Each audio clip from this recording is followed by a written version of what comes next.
from the influence of Mobius's cursed staff, I could feel the strength of the Soul Reaver slowly returning. If that orb was as debilitating to vampires as it was to the blade, it gave Mobius a powerful advantage over his enemies.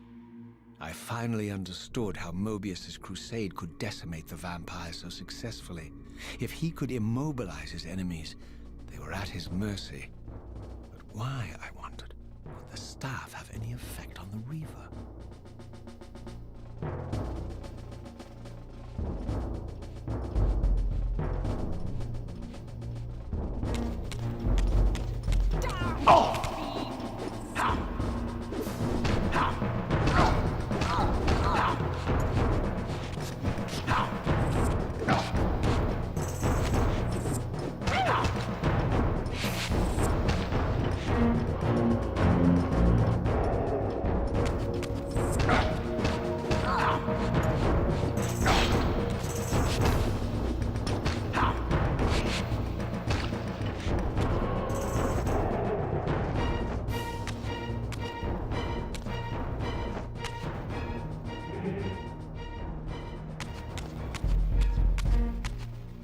As I neared the stronghold's inner sanctum, a strange sensation crept over me. An indescribable feeling of displacement, a sense of vertigo, as reality itself appeared to warp and bend around me. The disturbance seemed to emanate from the sanctuary's furthest chapel. As I cautiously approached, the sense of dislocation intensified with each step. So this was the tomb of the beloved King William the Just, beatified here as the martyr and catalyst of Mobius's crusade.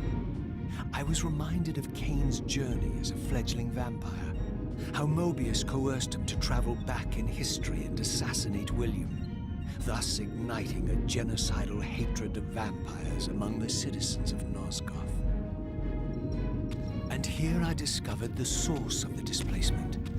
The Soul Reaver itself, laid out like a holy relic, and broken, apparently in the battle between William and Kain. I had not thought such a thing was possible, until, of course, Kain shattered the blade against me when he tried to strike me down. Thus, the captive spirit inhabiting the Reaver was released, and binding itself to me became my symbiotic weapon. And so the Reaver met its former self, still imprisoned in this corporeal shell. I watched, mesmerized, as the Wraith blade uncoiled itself and snaked down the length of the physical blade.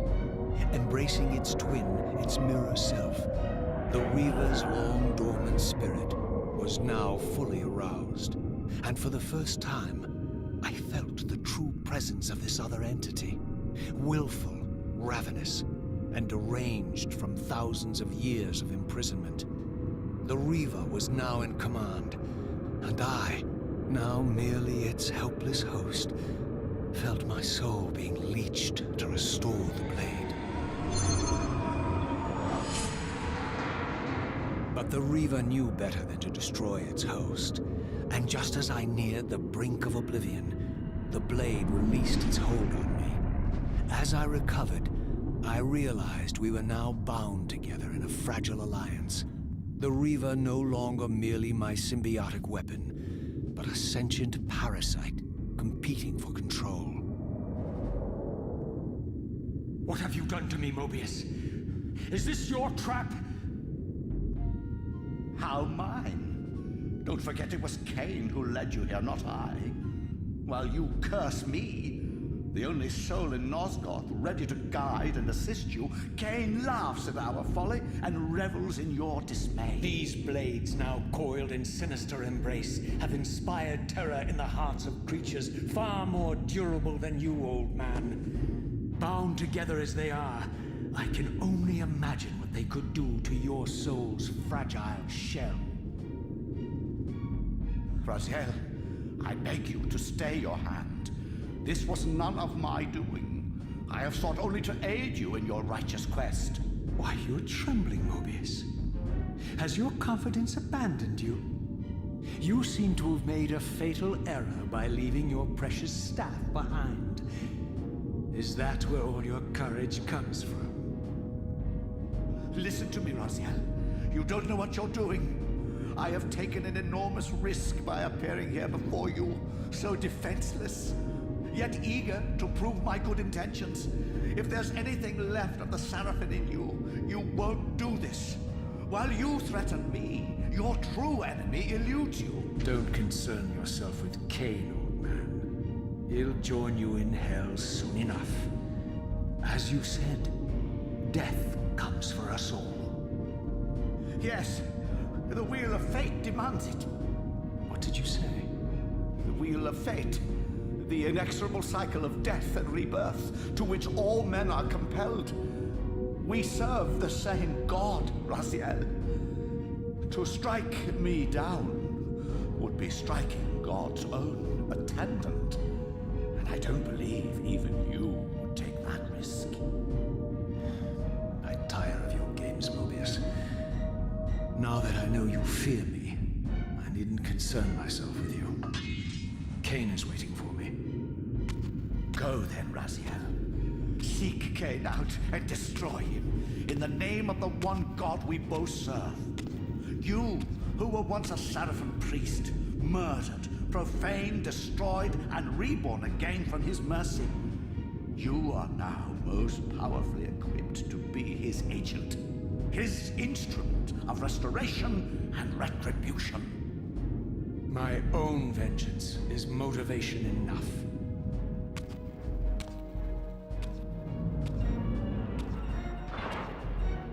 By my soul, you almost had me, my little blue assassin. But that'll be the one and only chance you get. I assure you of that. I could now summon the blade at will, regardless of my strength.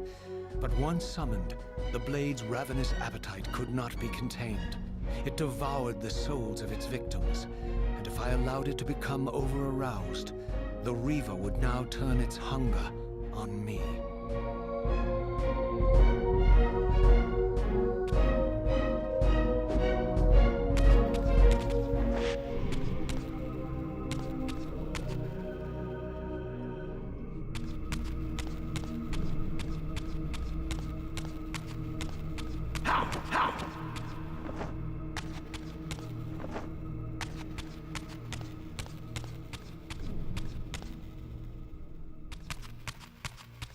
So this was the legendary Janos Ordrin, reputed to have been the most ancient and diabolical vampire to have ever existed.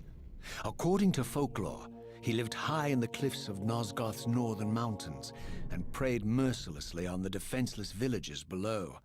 His reign of terror ended when the Seraphim finally hunted him down and tore his throbbing heart from his still-living body. This relic came to be known as the Heart of Darkness, and was supposedly imbued with the power to restore vampiric unlife.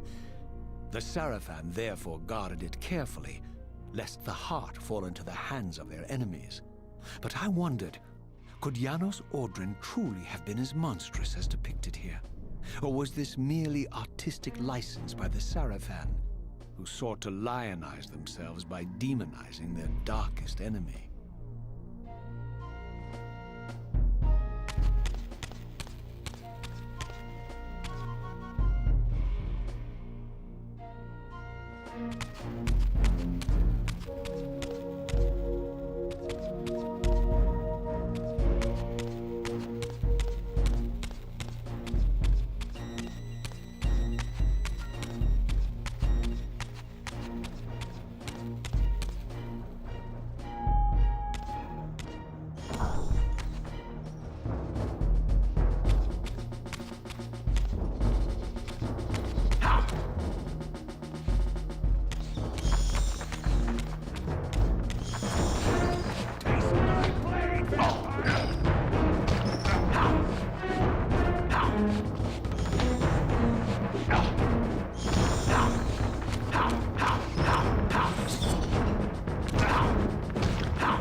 Strange how my history came full circle. This chapel, I realized, was a memorial to my former Sarafan brethren and myself. All of us martyred here, and then so cruelly profaned by Kain when he imposed his gift on our noble corpses. For the first time, I beheld the image of my Sarafan self, memorialized here among my fallen comrades. It tortured me to see how noble and pure I had been, and what a vile phantasm I had become. And a profound sense of injury, of loss and betrayal welled up in me, so overwhelming I could barely contain it. All I wanted at this moment was to find Kain and destroy him.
Emerged, and for the first time beheld Nosgoth in its former glory.